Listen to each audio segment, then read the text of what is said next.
പ്രതിപക്ഷ നേതാവ് വി.ഡി. സതീശന്റെ കാര്യം പറഞ്ഞാൽ വളരെ രസകരമാണ്.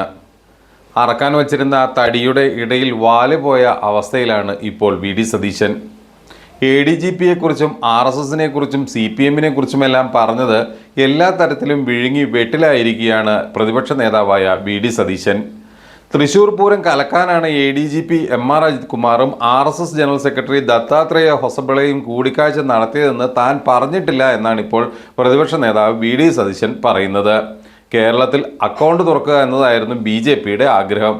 അതിന് ADGP വഴി മുഖ്യമന്ത്രി നൽകിയ ദൂതനെ തങ്ങൾ സഹായിക്കാമെന്നായിരുന്നു BJPയുടെ ഉറപ്പ് എന്നുള്ള വളരെ വിചിത്രമായ ഒരു ആരോപണവുമായിട്ടാണ് വി.ഡി. സതീശൻ രംഗത്ത് വന്നിരിക്കുന്നത്.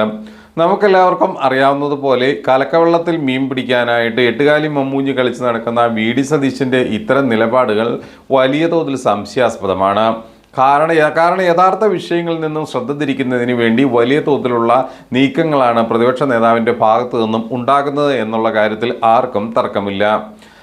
ഇതിൻ്റെ തുടർച്ചയാണ് തൃശ്ശൂർ പൂരം കലക്കിയതെന്നും വി.ഡി. സതീശൻ പറയുമ്പോൾ തൃശ്ശൂർ പൂരം കലക്കുക എന്നത് BJPയുടെയും CPMൻ്റെയും പ്ലാനായിരുന്നു എന്നാണ് ഇപ്പോൾ വി.ഡി. സതീശൻ പറയുന്നത്. കൃത്യമായിട്ട് നമുക്ക് മനസ്സിലാകുന്ന ഒരു കാര്യമുണ്ട്. സുരേഷ് ഗോപിക്ക് വ്യക്തമായ പങ്ക് പൂരം കലക്കലിലുണ്ട് എന്ന് ആദ്യം മുതൽ ആരോപിച്ചത് കോൺഗ്രസ് നേതാവായ K മുരളീധരനായിരുന്നു. ഇതിനുശേഷം LDFൻ്റെ സ്ഥാനാർത്ഥിയായിരുന്ന LDFൻ്റെ സ്ഥാനാർത്ഥിയായ വി സുനിൽകുമാർ അടക്കമുള്ളവരും ആക്ഷേപം ഉന്നയിച്ചു. ഈ ഘട്ടത്തിലൊന്നും മിണ്ടാതിരുന്ന വി.ഡി. സതീശനാണ് ഇപ്പോൾ പുതിയ വിവാദങ്ങളുമായിട്ട് രംഗത്ത് വരുന്നത്. പോലീസ് ഉദ്യോഗസ്ഥർ വഴി ഇത് നടപ്പിലാക്കുന്നു എന്നാണ്. അതായത് പൂരം കലക്കാനുള്ള നീക്കങ്ങളും മറ്റു കാര്യങ്ങളും എല്ലാം പോലീസ് ഉദ്യോഗസ്ഥർ വഴി നടപ്പിലാക്കുകയാണ് ഗവൺമെൻറ് ചെയ്യുന്നതെന്നും അതോടൊപ്പം തന്നെ CPM ഇതിന് കുടപിടിക്കുന്നു എന്നൊക്കെയാണ് വി.ഡി. സതീശൻ പറഞ്ഞു വയ്ക്കുന്നത്. വിശ്വാസം, ഹിന്ദു ആചാരം എന്നൊക്കെ പറയുന്നവർ ഇന്ന് ഉത്സവം കലക്കാൻ കൂട്ടു നിൽക്കുകയാണെന്ന് BJPയെ ഉന്നം വെച്ച് സതീശൻ പറഞ്ഞു. പക്ഷേ ഒരു കാര്യമാണ്, BJPയുടെ പേര് ബോധപൂർവം പറഞ്ഞില്ല. കാരണം RSS പ്രീണനം എന്നും വി.ഡി. സതീശൻ്റെ കുത്തകയാണ്. രഹസ്യമായും പരസ്യമായും പങ്കെടുത്ത നിരവധിയായ RSSൻ്റെ പരിപാടികൾ വി.ഡി. സതീശനുണ്ട് എന്നുള്ള കാര്യം എല്ലാവർക്കും അറിയാം. ഇവിടെയാണ് RSSനെ വലിയ തോതിൽ വി.ഡി. സതീശൻ വിമർശിക്കുന്നത്. തൃശ്ശൂർ പൂരം കലക്കാൻ കൂട്ടുന്ന BJP ഹിന്ദുക്കളെ കബളിപ്പിക്കുകയാണ്. അവരാണ് ഇപ്പോൾ വിശ്വാസത്തെക്കുറിച്ചും ആചാരത്തെക്കുറിച്ചും തങ്ങൾക്ക് ക്ലാസ് എടുക്കുന്നതെന്നും അവരുടെ തനിനിറം പുറത്തായെന്നും ഒക്കെയാണ് ഇപ്പോൾ വി.ഡി. സതീശൻ പറയുന്നത്. എന്നാൽ എല്ലാം ഒതുക്കി വെച്ചുകൊണ്ട് RSSനെ പ്രീണിപ്പിക്കുക എന്നുള്ള ലക്ഷ്യം തന്നെയാണ് സതീശനുള്ളത് എന്നുള്ള കാര്യത്തിൽ ആർക്കും തർക്കമില്ല.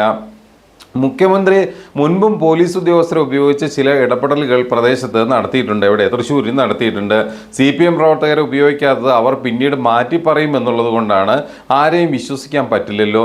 അതുകൊണ്ടാണ് അത്രയും വിശ്വാസമുള്ള ADGP MR അജിത് കുമാറിനെ ദൗത്യം ഏൽപ്പിച്ചതെന്നും വി.ഡി. സതീശൻ ആരോപിച്ചു. നോക്കൂ, കൃത്യമായിട്ട് ADGPയുടെ വിവാദം ഉയർത്തിക്കൊണ്ടുവന്നവരാണ് ചില പ്രത്യേക മാധ്യമങ്ങളും ചില ഉദ്ദേശത്തോടു കൂടി ചിലർ വി.ഡി. സതീശനുമായൊക്കെ ചേർന്ന് കളിച്ച ഒരു കളിയുടെ ഭാഗമായിട്ടാണ് സർക്കാരിനെ കരിവാരി തേക്കുക എന്നൊരൊറ്റ ലക്ഷ്യത്തിൻ്റെ മുന്നിൽ കണ്ടുകൊണ്ട് മാത്രമാണ് ഈ പരിപാടി ചെയ്തത്. എന്നിട്ടാണ് ഇപ്പോൾ വി.ഡി. സതീശൻ ഇതൊന്നും അറിഞ്ഞിട്ടില്ല എന്നുള്ള രീതിയിൽ മലക്കം പറഞ്ഞുകൊണ്ട് ഇരിക്കുന്നത്. അതായത് മുഖ്യമന്ത്രിയുടെ ടേബിളിൽ സ്പെഷ്യൽ ബ്രാഞ്ച് റിപ്പോർട്ട് എത്തുമ്പോഴെല്ലാം ആ സമയം പോലും മുഖ്യമന്ത്രി DGPയോട് വിശദീകരണം തേടിയില്ല. ഏത് കാര്യത്തിലാണ്? ADGP RSS നേതാക്കളെ സന്ദർശിച്ചു എന്ന കാര്യത്തിൽ. ഇത് വളരെ ആസൂത്രിതമാണെന്ന് വി.ഡി. സതീശൻ പറയുന്നു. എന്നാൽ കൃത്യമായിട്ട് നിലപാടെടുക്കുന്ന പിണറായി സർക്കാർ ഇത്തരം കാര്യങ്ങൾ വളരെ ശ്രദ്ധയോടെ ജാഗ്രതയോടെ നിരീക്ഷിച്ചിരുന്നു എന്നുള്ള കാര്യങ്ങൾ പിന്നീട് തുടർന്ന് വന്നിരിക്കുന്ന നടപടികൾ കാണുമ്പോൾ നമുക്ക് മനസ്സിലാക്കാൻ സാധിക്കും. വിശദീകരണം ചോദിച്ചിരുന്നു, അതിന് ADGP വിശദീകരണം നൽകുകയും ചെയ്തിട്ടുണ്ട് എന്ന് ഇന്നലെ തന്നെ മാധ്യമങ്ങളോട് തന്നെ പുറത്തു വന്ന കാര്യങ്ങളാണ്. അതോടൊപ്പം തന്നെ പാർട്ടി സെക്രട്ടറി ഗോവിന്ദ മാസ്റ്റർ അടക്കമുള്ളവർ ഈ കാര്യങ്ങൾ വളരെ വ്യക്തതയോടെ വിശദീകരിച്ചിട്ടും വി.ഡി. സതീശൻ ഇന്നും ഇതിലെല്ലാം തൂങ്ങി നിൽക്കുന്ന അവസ്ഥയിലാണ്.